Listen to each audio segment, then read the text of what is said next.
Stage 16 at Warner Brothers. Late September 1986, 3 in the afternoon, though the sun through the overhead rigs made it feel like noon. The set for a Hong Kong action picture was dressed and lit and waiting. In the rafters and rigging, in the chairs between camera lanes, and standing against the far wall where the grips kept their kit, there were 74 people. 74 technicians and actors and extras and observers who had nothing to do but wait and watch. Steven Seagal was there to consult. 6'4", 230 pounds, Aikido master and movie advisor to the production. Known quantity, credentialed, he had trained in Japan under Koichi Tohei himself. He held a 7th degree black belt. He had technical consultation credits on 3 films already, work that had introduced Aikido to an American cinema audience that did not yet know it wanted to see such things. His confidence was not a character trait. It was a fact of his body, a precision of his posture. The specific way he stood in the studio light told everyone who had eyes that he knew something most did not.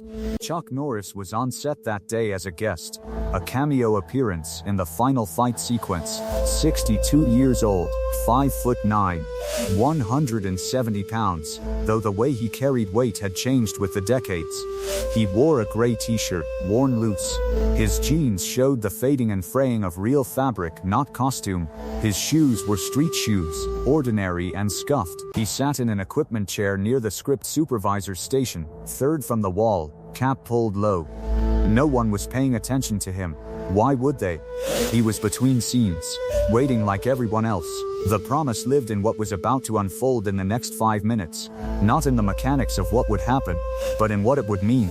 Nobody in that studio knew they were about to witness a confrontation that would reverberate through the martial arts world for decades, traveling through gyms and dojos on the mouths of witnesses who were there, who saw it, who could say with precision what transpired when the insult was issued and the moment arrived for a man to choose between certainty and wisdom. The morning production had moved through the fight choreography, camera setups, the dance of filmmaking. By 2 o'clock, the main actors were in makeup, waiting for the afternoon lighting pass. Seagal walked the set, observing. He moved through the rafters and camera lanes with an ease that suggested he saw angles that were invisible to others. The stunt coordinator approached him once or twice. The director smiled at him in that way that suggested respect. But the distance you maintain when a consultant walks into the middle of your set. Seagal did not smile back. He watched. There is a particular phenomenon that occurs when someone has trained for a long time and trained well, when the knowledge becomes embodied so completely that it shapes the way they walk, the way they breathe, the way they orient their body in space. Other practitioners sense it. They recognize it without naming it. Seagal had become something specific in that studio light. He had become a man who knew his own superiority so thoroughly that it was no longer boastful. It was factual. A fact of his presence. Chuck watched from his chair. He did not change his posture. He did not turn his head toward the consulting master in the studio light. He watched without watching. He observed in the way that men who have spent a long time learning to see will observe. What the camera registered as indifference was actually something else entirely. It was patient attendance. The afternoon technical run took 90 minutes. Cameras rolled over and over. Tape rolled.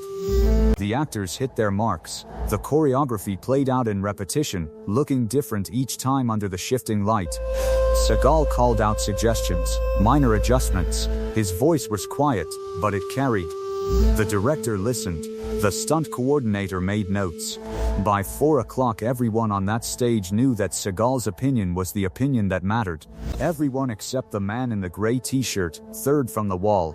Seagal moved toward the craft services table. He poured coffee into a paper cup. Black. No sugar. The cup was made for holding coffee, but he held it like it was made for his hands specifically. He turned back toward the stage floor, and his eyes found the equipment chair where Chuck sat. The recognition happened in a single moment. Seagal's posture changed. The specific adjustment that occurs when a man sees another man and understands that here, in this particular configuration, there is knowledge present that contradicts his own narrative. For 30 years, Seagal had trained. For 30 years he had built a particular understanding of what Aikido was, what it could do, what it meant about the person who had mastered it. He had built that understanding on quality training and on the assumption that he was exceptional. The world had confirmed that assumption. Films confirmed it.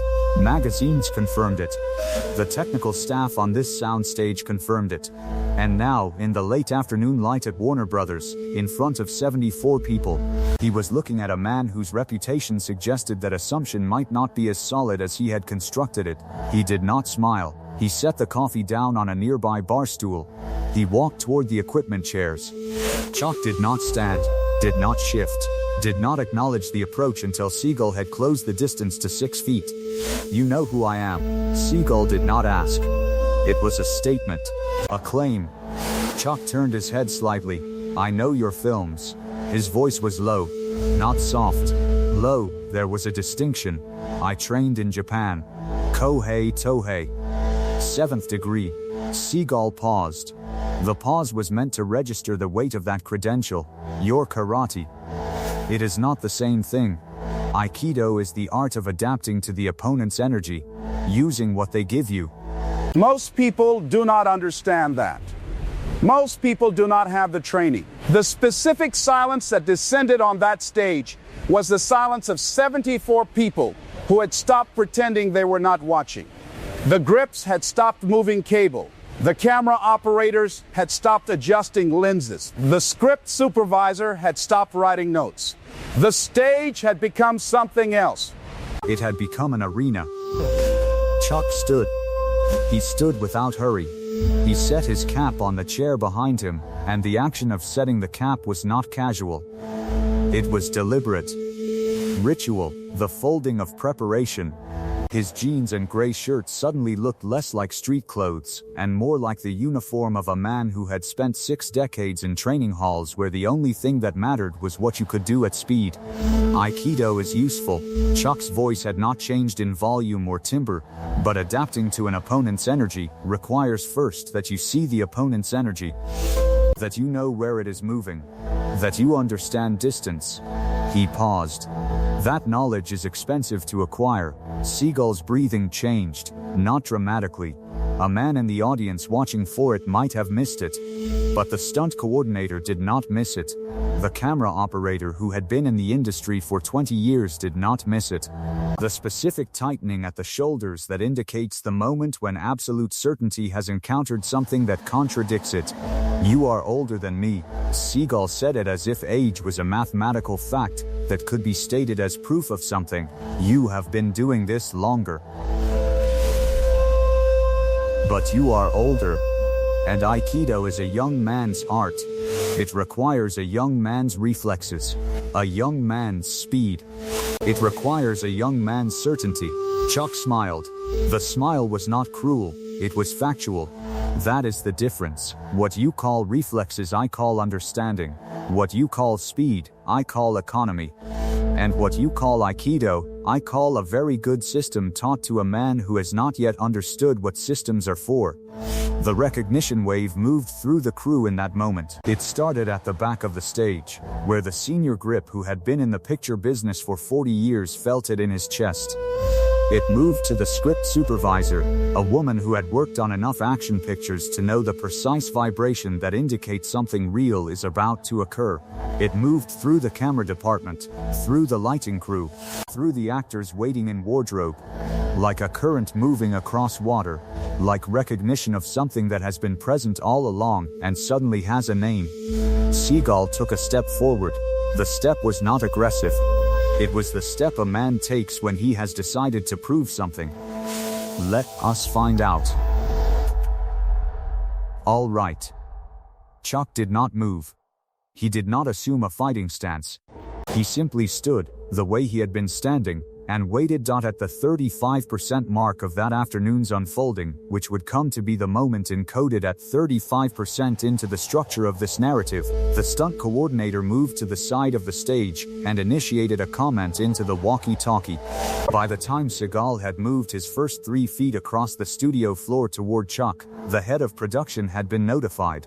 By the time Chuck had turned his body to face the direction the attack would come from, the production manager was contemplating insurance implications. What happens in the next 60 to 90 seconds will determine whether this studio maintains its $14 million shooting schedule. If this matters to you, if you want to understand how a man survives a moment that is designed to destroy him, then you will need to continue watching. Subscribe now and enable notifications, because what happens in the next section of this story determines everything that follows. The entire arc of two men's lives pivots on seconds. Make sure you do not miss it. Seagal closed the distance with the specific stride of a man trained in Aikido. Balance was his language. He moved from his center. His energy was controlled and directed. The crew watched in the particular stillness of people who understand that they are witnessing something that exists outside the normal parameters of the day. Second 1. Seagal extended his right arm. The movement was committed, a shoulder grab disguised as a greeting. This is the fundamental position of Aikido. It is the moment where the opponent offers his energy, offers his commitment, and the trained person receives it and transforms it into movement. He had done this 10,000 times. More, the movement was not a thought, it was a fact of his body. But Chuck did not receive the energy. He did not transform it. He simply moved his body 18 inches to the left. The specific movement of a man who understands that distance is not a matter of space. It is a matter of control. Seagal's hand found nothing. The grab dissolved into a motion looking for target. The stunt coordinator watched. The camera operator watched. The grip holding the overhead light watched. All of them understood, in that instant, what was happening. They were witnessing a man whose understanding of the distance between two bodies was so precise that an attack designed to capture and control him was already obsolete before it arrived. Second 2, Seagal recovered. He moved into a second position, lower, more committed. He had been trained by one of the greatest masters of the modern era. He understood the progression. The first technique failing meant nothing. The progression continued. He extended his arm again, the angle different, the commitment deeper. This was the corrective form. This was what happened when the first adaptation proved insufficient. Chuck moved again, not backward, not away. He moved in a direction that was not calculated to avoid the grab, but calculated to place his center in a location where Seagal's momentum was carrying him past it. A fight is not two men hitting each other. A fight is a negotiation about distance. Every position that Seagal committed to was a commitment to a particular distance, a particular relationship between his body and Chuck's body. And Chuck, in 50 years of this specific training, had learned to move in the spaces between those commitments. The recognition wave completed its journey through the studio. The director, the lead actor, the boom operator who had been holding the microphone aloft, all of them understood. This was not a situation. This was a confrontation. Second 3. Seagal stepped back. The third attempt would be his best. This is the formula that exists in all trained combat. The first technique is commitment. The second is adaptation. The third is mastery. He had trained long enough to know the progression. He reset his feet. His breathing centered. He prepared to execute the movement that would finish this exchange the way he had finished thousands of others in controlled training environments, where the opponent was expecting the technique, where the opponent was cooperative, where the distance was managed by mutual agreement. But this distance was managed by understanding. Seagal moved. His third technique was superior to his second, which had been superior to his first. He moved with the full expression of 30 years of dedicated training in a beautiful system. His energy was committed. His timing was precise. His execution was clean. And he found nothing again. Chuck had moved a distance of 12 inches perpendicular to the line of attack. The specific movement of someone who understands that in a negotiation about distance, the negotiator who moves second will always lose if he moves toward the advancing position. The negotiator who survives is the one who moves perpendicular, the one who steps outside the conversation entirely. Seagal stood. His breathing was still controlled. His posture was still balanced. But something in his configuration had changed. The specific tightening at the solar plexus. The precise narrowing of the breath. The moment when absolute certainty has encountered absolute proof that the certainty was contingent.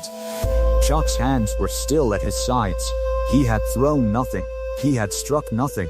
He had moved only 6 times, and none of those movements had been aggressive. He had simply understood the geometry of space and distance better than a man who had dedicated 3 decades to understanding exactly that. The private sentence was delivered quietly, so quietly that only Seagal heard it, though the silence of 74 witnesses made even the quiet sentence carry weight. Your training was good. Your teacher taught you correctly. The problem was never the training.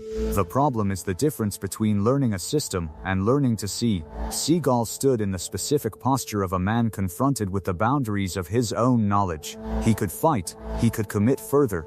He could activate his strength and his speed and his 30 years and see whether the outcome changed. Or he could stand in the moment and understand what the moment was telling him. He chose understanding. His breathing slowed. His posture relaxed, not in defeat, in recognition.